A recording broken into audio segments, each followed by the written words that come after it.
नमस्कार सभी साथियों को। जैसे कि आपने पीछे वाली वीडियो के अंदर देखा था, किसी भी पेज का कवर आप किस तरह से ले रहे हो, कोई भी ब्लैंक डॉक्यूमेंट किस तरह से ले रहे हो, अपनी फाइल के अंदर कोई ब्लैंक पेज ऐड करवाना, किस तरह से ब्लैंक पेज ऐड करवाओगे। उससे आगे है आपका पेज ब्रेक। पेज ब्रेक के अंदर आपने देखा कि पेज ब्रेक के अंदर एक एक पेज को दो टुकड़ों में किस तरह से आप बांट रहे हो। उससे आगे था टेबल। टेबल आपको किस तरह से आप कोई भी टेबल इंसर्ट करवा रहे हो, किस तरह से कोई भी आप टेबल ड्रा करवा रहे हो, किस तरह से कोई भी एक्सेल की स्प्रेडशीट एमएस वर्ड के अंदर इंसर्ट करवा रहे हो। उसी तरह से हम आगे देखा था आपने कि किस तरह से आप कोई भी फोटो है, कोई भी इमेज है आपकी एमएस वर्ड के अंदर इंसर्ट करवा रहे थे। तो आज हम देखने जा रहे हैं कि क्लिप बोर्ड के अंदर आप किस तरह से तो आज हम देखने जा रहे हैं कि क्लिप आर्ट का क्या काम होता है। देख, आपको पिक्चर से आगे एक ऑप्शन दिखाई दे रहा होगा क्लिप आर्ट का। क्लिप आर्ट का काम क्या होता है। जैसे ही आप क्लिप आर्ट पे क्लिक करोगे, क्लिक करते ही आपके पास साइड में इस तरह से एक बॉक्स ओपन हो जाएगा क्लिप आर्ट का। शुरुआत में सबसे पहला ऑप्शन, अगर आपको कोई भी चीज सर्च करनी है, जैसे कि मैं यहाँ पे कंप्यूटर मैंने लिख रखा है, इसको मुझे सर्च करना है, इसकी इमेज आ जाएगी। इसके अंदर आपको इसकी इमेज सर्च करनी है तो आप यहाँ से गो टू पे करोगे तो जो कंप्यूटर की इमेज होती हैं आपके पास यहाँ पे कंप्यूटर की इमेज आ जाएंगी। कोई भी चीज़ आपको, जैसे कि आपको कोई कार करनी है, बाइक करना है, या फिर अदरवाइज कोई भी चीज़ सर्च करनी है, आप यहाँ से सर्च करके वो फोटो इसके अंदर इंसर्ट करवा सकते हो। जैसे ही फोटो पे डबल क्लिक करोगे, फोटो आपके एमएस वर्ड के अंदर इंसर्ट हो जाएगी।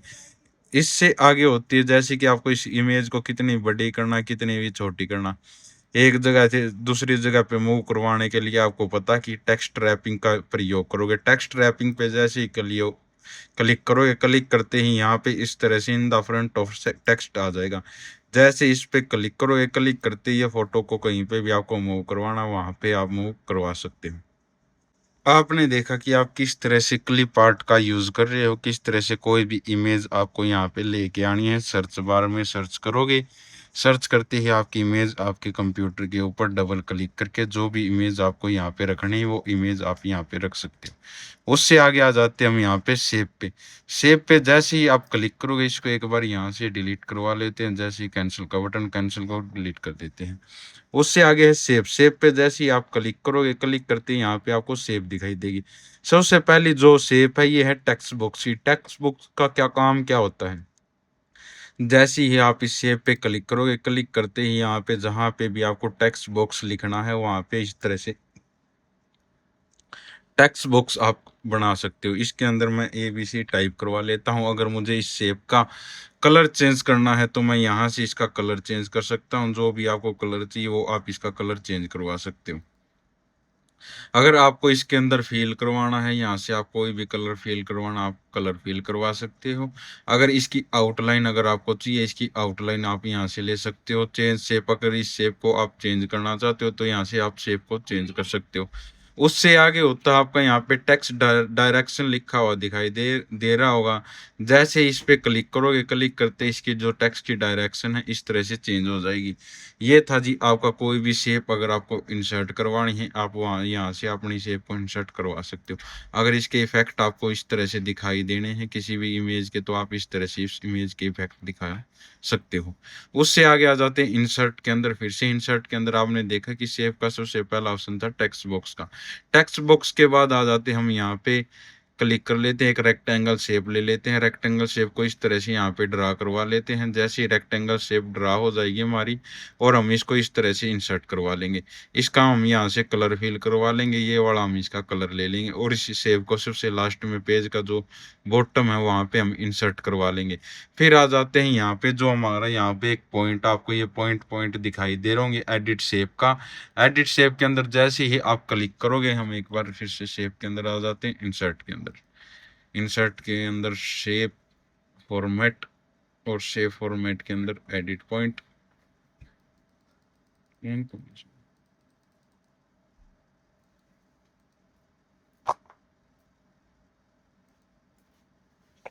तो ये था कोई भी शेप अगर आपको इसके अंदर इंसर्ट करवानी तो आप यहाँ से कोई भी शेप को इंसर्ट करवा सकते हो।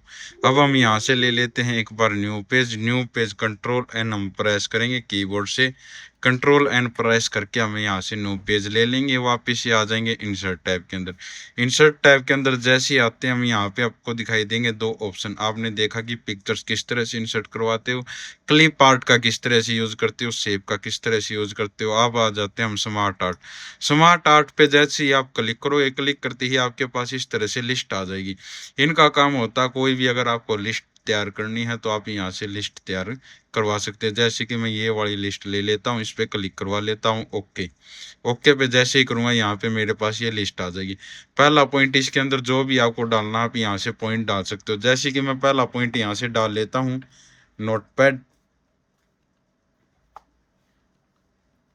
नोटपैड में हमने क्या क्या सीखा वो मैं यहाँ पे डाल लेता हूँ। नोटपैड ने हमने देखा कि नोटपैड के अंदर एक टाइटल बार होता है। टाइटल बार के अंदर क्या क्या चीज़ें होती हैं, टाइटल बार मैं यहाँ पे इंसर्ट करवा लेता हूँ। उसके बाद सेकंड पॉइंट पे मैं यहाँ पे क्लिक कर लेता हूँ। यहाँ पे टाइप करता हूँ मैं कि मैंने देखा कि फाइल मेन्यू होती है। फाइल मेन्यू के अंदर क्या क्या चीज़ें होती हैं। फिर उसके बाद मैं इसके अंदर अगर मुझे कोई भी पॉइंट ऐड करवाना तो मैं ऊपर बोल्ट का आपको ऐड बोल्ट का ऑप्शन दिखाई देगा। ऐड बोल्ट पे जैसे ही आप क्लिक करोगे यहाँ पे एक पॉइंट ऐड हो जाएगा। जैसे ही मैं क्लिक करा रहा हूँ इस तरह से यहाँ पे एक पॉइंट ऐड हो जाएगा। उसके बाद हमने देखा फाइल के बाद एडिट मेन्यू में क्या क्या चीज़ें होती हैं। इस तरह से इसके अंदर नोटपैड के अंदर जो जो चीज़ें आपने देखी वो सारी चीज़ें इसके अंदर इंसर्ट आप करवा सकते हो। उसके बाद आ जाते हैं नेक्स्ट पॉइंट पे। नेक्स्ट पॉइंट हमने देखा कि हम पेंट के अंदर क्या क्या हमने देखा कि पेंट के अंदर हमने क्या क्या चीज़ें सीखी, हम उसे पॉइंट के हिसाब से इस तरह से यहाँ पे बता सकते हैं। तो मैं यहाँ पे टेक्स्ट के अंदर लिख लेता हूँ कि पेंट के अंदर हमने देखा फाइल मेन्यू। फाइल मेन्यू के बाद मैंने देखा यहाँ पे home home menu. Home menu के बाद मैंने यहाँ पे देखा ऐड बोल्ट करवा लेता, मैं यहाँ से ऐड बोल्ट करूँगा, यहाँ पे पॉइंट ऐड हो जाएगा। होम के बाद मैंने देखा व्यू मेन्यू। व्यू के बाद हम नेक्स्ट पॉइंट पे आ जाते हैं। यहाँ पे अब चल रहा हमारा एमएस वर्ड। मैं यहाँ पे एमएस वर्ड इंसर्ट करवा लेता हूँ।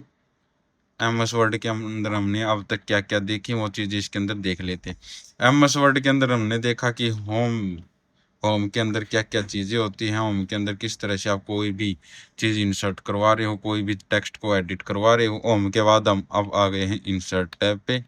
इंसर्ट टैब के अंदर हम क्या क्या चीज़ें देखेंगे वो चीज़ें इस तरह से। अगर कोई भी आपको लिस्ट ऐड करवानी है इसके अंदर आप लिस्ट ऐड करवा सकते हो। ये हो जाएगी आपकी इस तरह से एक लिस्ट। अगर इसके अंदर आपको कोई फ़ोटो इंसर्ट करवानी है तो इस तरह से आप यहाँ पे एक फ़ोटो इंसर्ट करवा सकते हो। अगर आपके पास इमेज अगर आपको इंसर्ट करवानी है तो आप यहाँ पे इमेज के अंदर वो फ़ोटो इंसर्ट करवा सकते हो। इस तरह से हमारे पास एक लिस्ट बन के तैयार हो जाएगी। अगर इस लिस्ट को आपको एडिट करना है तो आप यहाँ से कोई भी पॉइंट ले सकते हो। जैसे कि हमने नोटपैड पेंट इस तरह से। अगर इस लिस्ट को किसी अन्य तरीके से इस तरह से लेना है, इस तरह से लेना है, यहाँ पे आपको सभी तरह की डिज़ाइन दिखाई दे जाएंगे। जिस भी तरह से आपको लिस्ट चाहिए उसी तरह से आप लिस्ट ले सकते हो। इसके अंदर कोई कलर चेंज करना है, इसका कलर चेंज करना है, आप यहाँ से इसका कलर चेंज करवा सकते हो। जिस भी तरह का आपको कलर चाहिए आप यहाँ से वो कलर इंसर्ट करवा सकते हो। इसके बाद अगर आपको शेप के अंदर कुछ एडिटिंग करनी, शेप कुछ इस तरीके से दिखानी है तो आप यहाँ से शेप को अपने हिसाब से अपने तरीके से किसी भी तरह से दिखानी, 3D के अंदर दिखानी 3D के अंदर दिखा सकते हो। ये था जी आपका कोई भी इसके अंदर आपको लिस्ट तैयार करनी है आप यहाँ से वो लिस्ट तैयार करवा सकते हो। इस तरह से चाहे जितनी हो आप उतनी लिस्ट इसके अंदर तैयार करवा सकते हो। ये था जी आपका कोई भी अगर MS वर्ड के अंदर आपको लिस्ट दिखानी है आप यहाँ से लिस्ट दिखा सकते हो। उससे आगे आ जाते हैं इंसर्ट के अंदर। इंसर्ट के अंदर हमारा नेक्स्ट स्टेप है चार्ट। चार्ट का क्या काम होता है, जैसे ही मैं यहाँ से कंट्रोल N के साथ न्यू पेज ले लेता हूँ और न्यू पेज जैसे ही मैं लूँगा वापस से मैं इंसर्ट के अंदर आऊँगा। इंसर्ट के अंदर आते ही मैं यहाँ से चार्ट पे आ जाता हूँ। चार्ट पे जैसे ही मैं क्लिक करूँगा, क्लिक करते ही मेरे पास इस तरह से चार्ट आ जाएंगे। इंसर्ट चार्ट के अंदर साइड में आपको दिखाई देंगे। अगर आपको कोई पाई चार्ट चाहिए है तो आप यहाँ से पाई चार्ट पे करोगे तो पाई चार्ट आ जाएंगे। अगर आपको लाइन चार्ट के चाहिए तो लाइन चार्ट आ जाएंगे। अगर आपको बार चार्ट चाहिए तो बार चार्ट आ जाएंगे। हम ले लेते हैं कॉलम, कॉलम के अंदर यहाँ से इंसर्ट करवा देते हैं और ओके कर लेते हैं। ओके करोगे जैसे ही, वैसे ही आपका यहाँ पे एमएस वर्ड के अंदर एक चार्ट आ जाएगा। इसके अंदर कुछ भी आपको एडिटिंग करनी है, कोई पॉइंट डालना है, पॉइंट के अंदर दिखाना है कि चार्ट के अंदर इस तरह से आमदनी है, हमने ये चीज़ दर्शाई है, आप यहाँ से वो चीज़ दर्शा सकते हैं। इसके अंदर कुछ चीज़ ऐड करवानी, जैसे कि सीरीज़ 1 है, सीरीज़ 1 की मैं चेंज करना चाहता हूँ। सीरीज़ 1 की जगह मैं रखना चाहता हूँ यहाँ पे नेम, तो मैं यहाँ पे नेम टाइप करवा लूँगा और नेम आ जाएंगे। सीरीज़ 1 की जगह सीरीज़ 2 की जगह नेम 1, नेम 2, नेम 3, इस तरह से आप करवा सकते हैं। ये अगर एमएस वर्ड के अंदर आपको कोई भी चार्ट इंसर्ट करवाना, आप यहाँ से चार्ट इंसर्ट करवा सकते हैं। इसका ज़्यादातर यूज़ किया जाता है एक्सेल के अंदर। एक्सेल के अंदर सबसे ज़्यादा इसका यूज़ किया जाता है। इसके अंदर एमएस वर्ड के अंदर आपका चार्ट का इतना ज़्यादा काम नहीं है। इसको आप एक्सेल के अंदर सीखोगे कि एक्सेल के अंदर आप किस तरह से किसी भी चार्ट को इंसर्ट करवा रहे हो। इसको हम यहाँ से कट कर देते हैं। कट करने के बाद वापस से आ जाते हैं इंसर्ट के अंदर। इंसर्ट तक के अंदर आपने देखा कि चार्ट किस तरह से आप इंसर्ट करवा रहे हो।